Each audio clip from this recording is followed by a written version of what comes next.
I have ever heard. 147 Summers Street, respond with the police.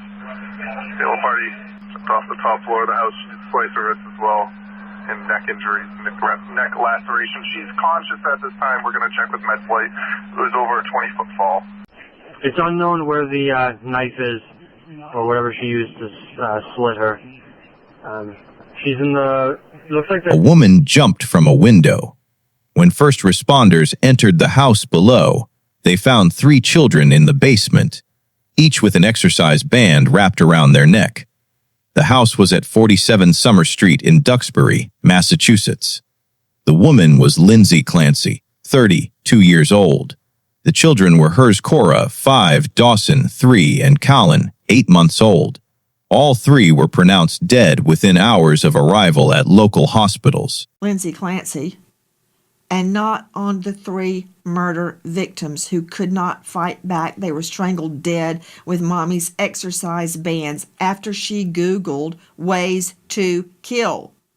After she Googled, can you treat a sociopath? After writing in her journal that she resented her older 2 children. She sends the dad out for takeout food and to the pharmacy, waits for him to leave, and murders her children. And let me remind everyone, Lindsay Clancy is presumed innocent. Joining me, Christina Rex, reporter, WBZ-TV, in the courtroom from the get-go and on the crime scene that night. I hear the defense lawyer saying she's been crying. Some junctures she says she's crying. Sometimes he says she's not crying. I don't care if she's crying. They're dead. First, before we get to what's happening in the courtroom, there's going to be hand-to-hand mutual combat over this case because the prosecutor is digging in that mommy made a plan. The defense is digging in. This is not just postpartum depression, it's postpartum psychosis. But I want to go to the night of the crime itself, Christina Rex. What did you observe at the scene? Yeah, so this is top 3 worst crime scenes I've ever been to. You know, as a reporter, we're behind the crime scene. Prosecutors alleged premeditation on the family laptop, which only Clancy and her husband Patrick had access to. There were documented searches for ways to kill and can you treat a sociopath?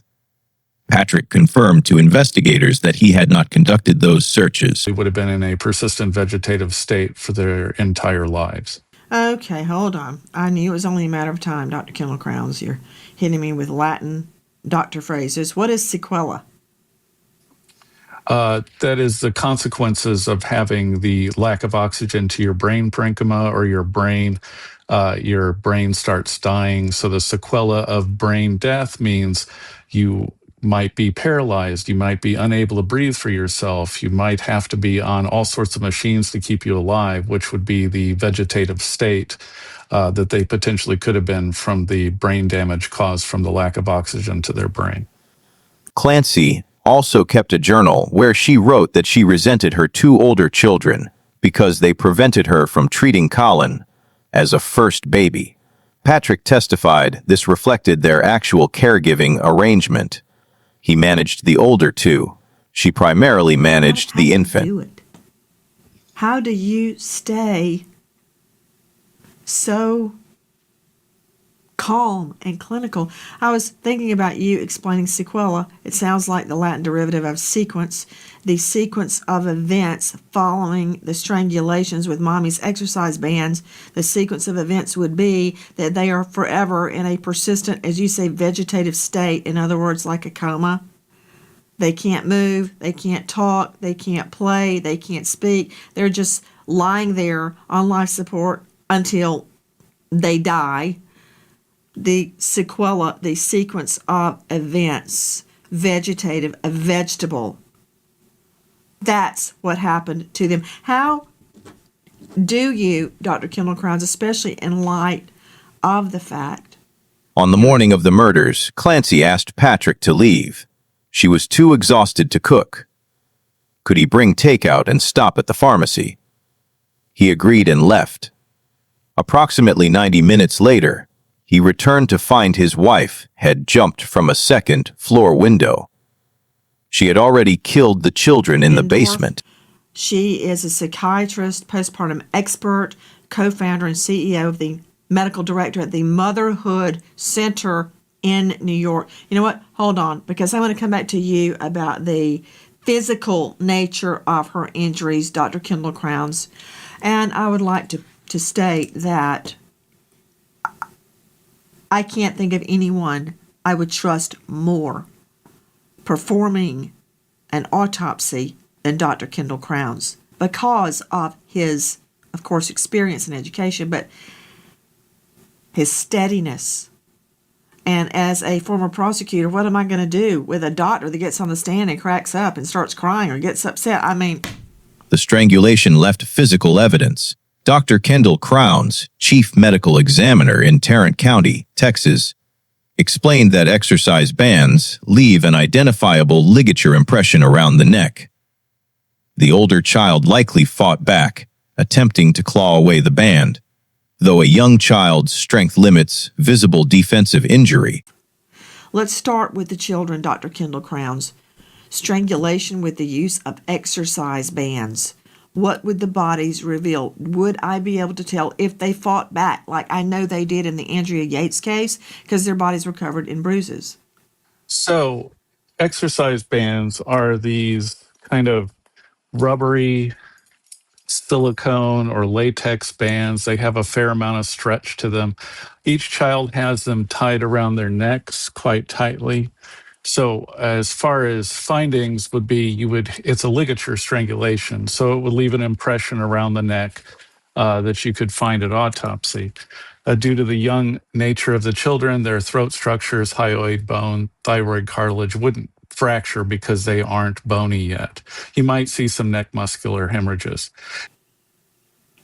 Yes, but it's complicated. So she had injuries of her own. So she was taken to a hospital. She was actually taken to the local hospital near Ducksbury where they lived and then brought to Boston because of the seriousness of her injuries. You can see in the pictures here. So she was in custody in the sense that she was technically arrested and had police guards outside of her hospital room and at her hospital bed, and she wasn't allowed visitors, but not taken into custody in the sense of going to jail the way we would think of it traditionally because she was so hurt. Joining me is a renowned medical examiner, the chief medical examiner in Tarrant County, that's Fort Worth, Texas. He's an esteemed lecturer at the Burnett School of Medicine at TCU. Asphyxiation occurs within 3 to 4 minutes. Had any child survived, permanent brain damage and lifelong dependence on life support would have been virtually certain. Valium, which is diazepam, Prozac, Lamictal, Ativan, Remeron, Seroquel, Trazodone.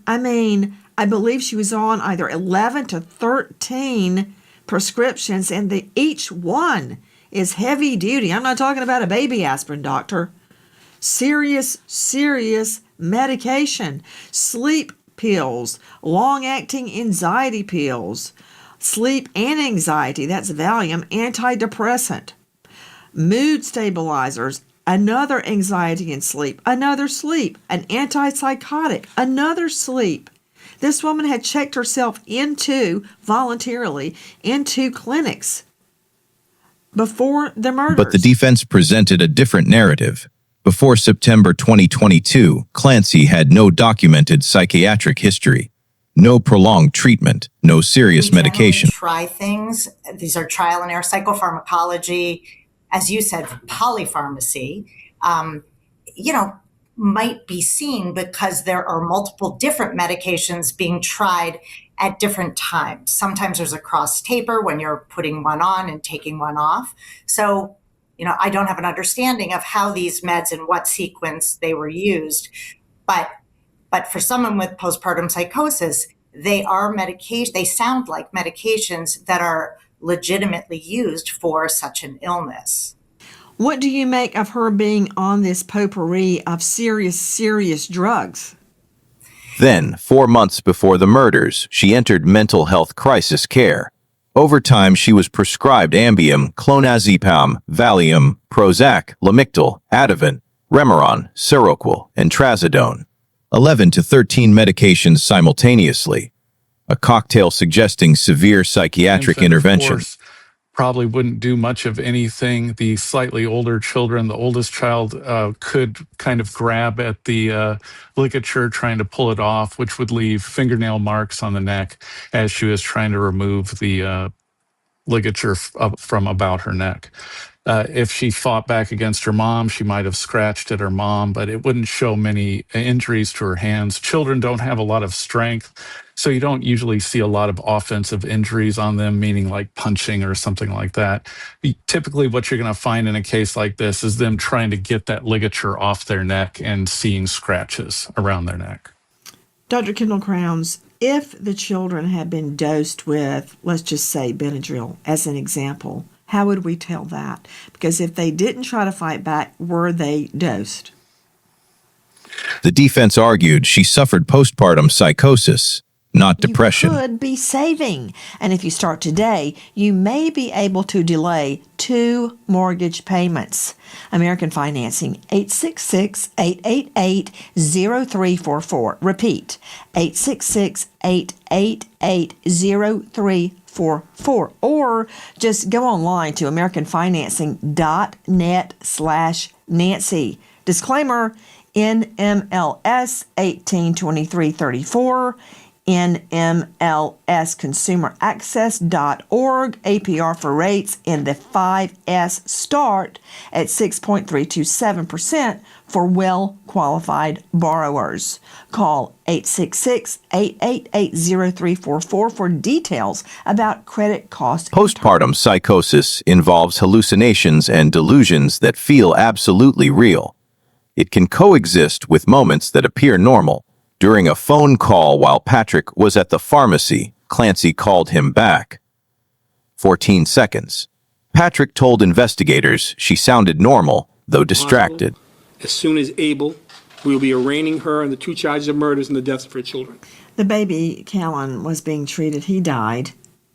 Again, that's Timothy Cruz, the then Plymouth County District Attorney from our friends at WMUR. Dr. Kendall Crowns, let me remind you, is the Chief Medical Examiner in Tarrant County. That's Fort Worth. Dr. Kendall Crowns, if they had lived, would they have been brain damaged permanently? It is a possibility because of the fact that it only takes a matter of minutes, about 3 to 4 minutes, for you to have enough lack of oxygen to the brain to cause permanent brain damage. So even if they had survived, there would have been long-term implications or sequelae from The prosecution cited this as evidence she knew what she had done. The defense argued that psychosis does not broadcast itself. Command hallucinations can coexist with an ordinary sounding conversation. There was no clear traditional motive. Clancy had not expressed a desire to be rid of her children. Something else. So what I make is that in somebody, again, I don't know the sequence of events or when they were used at what times, but it would be uncommon to have somebody on all of them at the same time. I'm trying to make sense of what I am learning about the case. Back to investigative reporter Christina Rex from WBZ-TV, who was there on the scene the night of the murders and has been in court. This is going to be a knockdown drag out in court. The prosecutor is digging in that mommy knew what she was doing. The defense is arguing postpartum. Patrick testified she had been very sick in the weeks before. The resentment she had written about in her journal could be read as evidence of premeditation or as a symptom of her deteriorating mental state. As trial proceeded, the fundamental question remained: was she a person capable of calculating the murder of 3 children in full knowledge of its wrongness, or a person whose mind had fractured under psychiatric illness into a state where her actions, however devastating, were driven by delusions she believed were real? 14-second phone call between Lindsay and Patrick at the point where Patrick was away from the house and when Lindsay was at home alone with the kids that night. We didn't know specifically when the phone call happened, but in the prosecutor's opening statement, she claimed that the phone call happened in between the time when Lindsay had already killed the children in the basement and before she went upstairs to try to take her own life. So the claim was that Lindsay had a missed call on her phone from Patrick because he was at the pharmacy getting some medicine for their oldest daughter. And she called him back and had a 14-second conversation with him. And she was on the first floor at the time, then before she went upstairs to attempt to take her own life. So she spoke to him on the phone, and he had told investigators that she seemed normal. Nothing seemed like it was off. Oh, my stars. Now The trial has not yet concluded. Clancy remains charged with 3 counts of murder and 3 counts of strangulation. She is paralyzed from her injuries and cannot stand in court. Need that support because of just how traumatic this crime scene was. The children were all found herded into the basement and dead, strangled with mommy's exercise bands. You get there on the scene. Again, what did you actually observe? Police officers in and out of the house, bringing out evidence bags, which is pretty standard to see. Police officers crying.